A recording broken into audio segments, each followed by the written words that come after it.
मजदूर के जूते।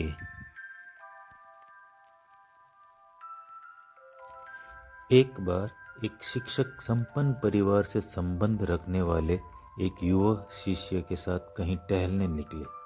उन्होंने देखा कि रास्ते में पुराने हो चुके एक जोड़ी जूते उतरे पड़े हैं, जो संभवतः पास के खेत में काम कर रहे गरीब मजदूर के थे, जो अपना काम खत्म कर घर वापस जाने की तैयारी कर रहा था।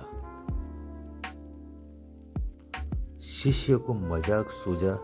उसने शिक्षक से कहा, गुरुजी, क्यों ना हम ये जूते कहीं छिपा कर झाड़ियों के पीछे छिप जाएं? जब वो मजदूर इन्हें यहाँ नहीं पाकर घबराएगा तो बड़ा मजा आएगा। शिक्षक गंभीरता से बोले, किसी गरीब के साथ इस तरह का भद्दा मजाक करना ठीक नहीं है। क्यों ना हम इन जूतों में कुछ सिक्के डाल दें और छिपकर देखें कि इसका मजदूर पर क्या प्रभाव पड़ता है। शिष्य ने ऐसा ही किया और दोनों पास के झाड़ियों में छिप गए।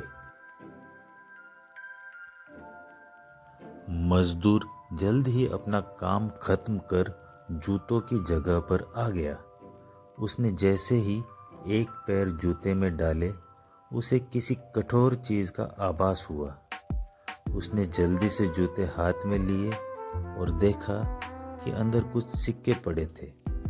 उसे बड़ा आश्चर्य हुआ और वह सिक्के हाथ में लेकर बड़े गौर से उन्हें पलट पलट कर देखने लगा। फिर उसने इधर उधर देखने लगा। दूर दूर तक कोई नजर नहीं आया तो उसने सिक्के अपनी जेब में डाल लिए। जब उसने दूसरा जूता उठाया, उसमें भी सिक्के पड़े थे। मजदूर भाव विभोर हो गया। उसकी आंखों में आंसू आ गए। उसने हाथ जोड़ ऊपर देखते हुए कहा,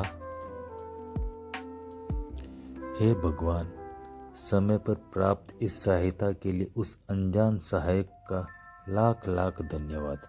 उसकी सहायता और दयालुता के कारण आज मेरी बीमार पत्नी को दवा और भूखे बच्चों को रोटी मिल सकेगी। मजदूर की बातें सुन शिष्य की आंखें भर आई। शिक्षक ने शिष्य से कहा, क्या तुम्हारी मजाक वाली बात की अपेक्षा जूते में सिक्के डालने से तुम्हें कम खुशी मिली? शिष्य बोला, आपने आज मुझे जो पाठ पढ़ाया है उसे मैं जीवन भर नहीं भूलूंगा। आज मैं उन शब्दों का मतलब समझ गया हूँ जिन्हें मैं पहले कभी नहीं समझ पाया था, कि लेने की अपेक्षा देना कहीं अधिक आनंददायी है। देने का आनंद असीम है, देना देवत्व है। दोस्तों, सचमुच जॉय ऑफ गिविंग से बढ़कर और कोई सुख नहीं है। हमें इस कहानी से शिक्षा लेते हुए अपनी अपनी क्षमता के अनुसार ज़रूर कुछ न कुछ दान देना चाहिए और ज़रूरतमंदों की हर संभव मदद करनी चाहिए।